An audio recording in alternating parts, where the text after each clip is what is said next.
ناظرین، تاریخ گواہ ہے کہ تشدد اور طاقت کے ذریعے جو ڈکٹیٹرز اقتدار میں آتے ہیں انہیں بستر پر پرسکون موت کم ہی نصیب ہوتی ہے۔ یہاں تک کہ طبعی موت مرنے والے ڈکٹیٹرز جیسا کہ اسٹالن اور ماؤ بھی دم مرگ تنہا اور شدید خوف کا شکار تھے۔ تشدد اور طاقت کے ذریعے اقتدار میں آنے والے ڈکٹیٹرز اپنے اقتدار کو قائم رکھنے کے لیے مزید تشدد کا راستہ اختیار کرتے ہوئے ہزاروں بلکہ لاکھوں بے گناہوں کی جان لے لیتے ہیں۔ اقتدار چھننے کے خوف میں مبتلا یہ حکمران انتہائی بد اعتمادی کا شکار رہتے ہیں، اور اسی وجہ سے یہ اپنے دوستوں اور قریبی ساتھیوں یہاں تک کہ بعض اوقات اپنے اہل خانہ کی جان لینے سے بھی دریغ نہیں کرتے۔ مگر کس کا عروج صدا رہا ہے، سو انتہائی طاقتور یہ حکمران بھی آخر زوال کا شکار ہوئے، مگر ان میں سے بعض کا یہ زوال اتنا دردناک تھا کہ جس کی مثال نہیں ملتی، اور یہ رہتی دنیا تک کے لیے عبرت کا نشان بن گیا۔ تجسس ٹی وی اپنے ناظرین کے لیے اس سیریز میں ایسے ہی ڈکٹیٹرز کی زندگی کے آخری لمحات کی دردناک تفصیلات پیش کر رہا ہے۔ گزشتہ قسط میں افغان صدر نجیب اللہ کی زندگی کے آخری لمحات کی تفصیلات پیش کی گئی تھی، جبکہ آج کی اس ویڈیو میں پیش ہیں لیبیا کے حکمران کرنل قذافی کی زندگی کے آخری دنوں اور پھر پرتشدد موت کی تفصیلات۔ ناظرین، معمر قذافی نے لیبیا کی ایک بغاوت شروع کی اور دوسری ان پر آ کر ختم ہوئی۔ قذافی نے خون بہانے کا جو سلسلہ شروع کیا تھا وہ ان کی اپنی موت پر ختم ہوا۔ ناظرین، یہ 1 ستمبر 1969 کا دن تھا اور اس وقت کے لیبیا کے حکمران شاہ ادریس غیر ملکی دورے پر تھے۔ بظاہر سب کچھ معمول کے مطابق تھا، سڑکوں، دفاتر اور گھروں میں زندگی رواں تھی۔ اچانک فوج کے 70 افیسرز ٹینکوں سمیت بنغازی کے علاقے میں نکل آئے۔ ان کی قیادت 12 فوجی افسران پر مشتمل ایک ڈائریکٹوریٹ کر رہا تھا جسے ریولوشنری کمانڈ کونسل کا نام دیا گیا۔ معمر قذافی اس ڈائریکٹوریٹ کے ایک رکن تھے۔ RCC یعنی ریولوشنری کمانڈ کونسل نے ایک ایک کر کے سرکاری اداروں کا کنٹرول اپنے ہاتھ میں لینا شروع کر دیا۔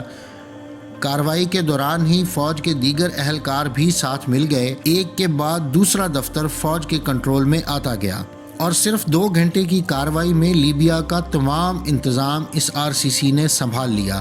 حسن بن رضا، جو شاہ ادریس کے خاندان کے ایک اہم رکن تھے اور ان کے جانشین کے طور پر دیکھے جاتے تھے، ان کو دیگر شاہی امراء کے ہمراہ حراست میں لے لیا گیا۔ اس تمام عمل کے حوالے سے عوام کا کوئی رد عمل سامنے نہیں آیا۔ اس کی ایک وجہ تو یہ تھی کہ حسن بن رضا نے تمام شاہی اختیارات چھوڑنے کا اعلان کرتے ہوئے عوام سے اپیل کی کہ وہ بغیر تشدد کے نئی حکومت کو تسلیم کر لیں۔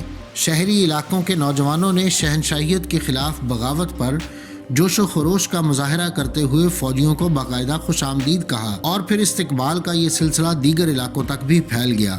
RCC نے ملک کی آزادی اور اسے خود مختار ریاست بنانے کا اعلان کرتے ہوئے لیبیا کا نیا نام لیبین عرب ریپبلک قرار دیا اور تمام عوام کو یکساں حقوق دینے کا بھی اعلان کیا۔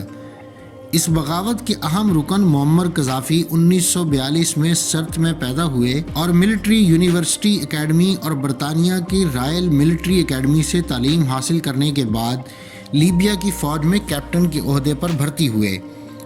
وہ پڑوسی ملک مصر کے صدر جمال عبد الناصر کی بغاوت کو آئیڈیلائز کرتے تھے، جس میں انہوں نے بغاوت کرتے ہوئے اقتدار حاصل کیا تھا۔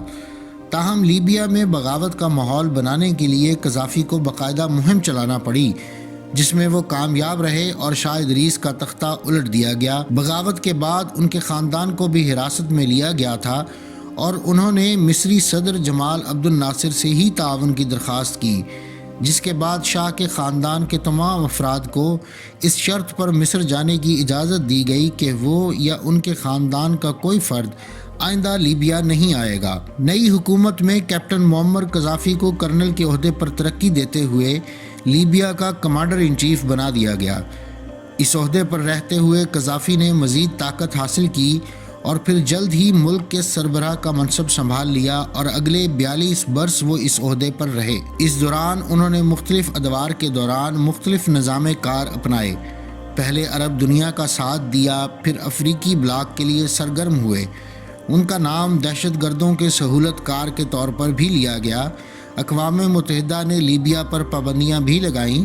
ان کا الگ انداز زندگی، خواتین گارڈز، خیمہ، اونٹ وغیرہ بھی خبروں میں رہے، مگر عرب سپرنگ اور پھر تیونس میں آنے والی تبدیلی سے لیبیا میں ان کی حکومت کے لیے بھی مسائل پیدا ہونے شروع ہوئے۔ کرنل قذافی نے مظاہرین کو ملک دشمن قرار دیتے ہوئے سختی سے ان کا سر کچلنے کا اعلان کیا۔ ان کا بیٹا سیف الاسلام قذافی مظاہرین کے خلاف کارروائیوں میں پیش تھا۔ لیبین فورسز کی طرف سے طاقت کے استعمال کے بعد حالات پرتشدد ہو گئے اور ملک میں خانہ جنگی کا سلسلہ شروع ہو گیا۔ امریکہ کی حمایت یافتہ حکومت مخالف گروپوں اور لیبین فورسز میں ہونے والی مسلح جھڑپوں کا سلسلہ شدید ہوتا گیا اور دن بدن اقتدار پر قذافی کی گرفت کمزور ہوتی گئی۔ آخر قذافی نے اپنے آبائی قصبے سرت میں پناہ لی، جہاں سے انہیں حکومت مخالف گروہوں نے اکتوبر 2011 میں گرفتار کر لیا۔ قذافی پر شدید تشدد کیا گیا اور پھر بعد ازاں انہیں گولی مار دی گئی۔ لاکھوں افراد کی زندگی موت کا اختیار رکھنے والے اس طاقتور ڈکٹیٹر کی پرتشدد موت اور بے بسی کا منظر ساری دنیا نے دیکھا۔ یوں تشدد اور قتل عام کا جو سلسلہ قذافی نے شروع کیا تھا، اس میں ان کی اپنی جان بھی چلی گئی۔ اگر آپ مختلف سائنسی، تاریخی اور علمی موضوعات پر سوچتے ہیں اور مزید جاننے کا تجسس رکھتے ہیں تو سبسکرائب کیجئے ہمارا چینل اور بیل آئیکن دبائیے تاکہ ان موضوعات پر تیار کی گئی ہماری ویڈیوز آپ کو فوری مل سکیں۔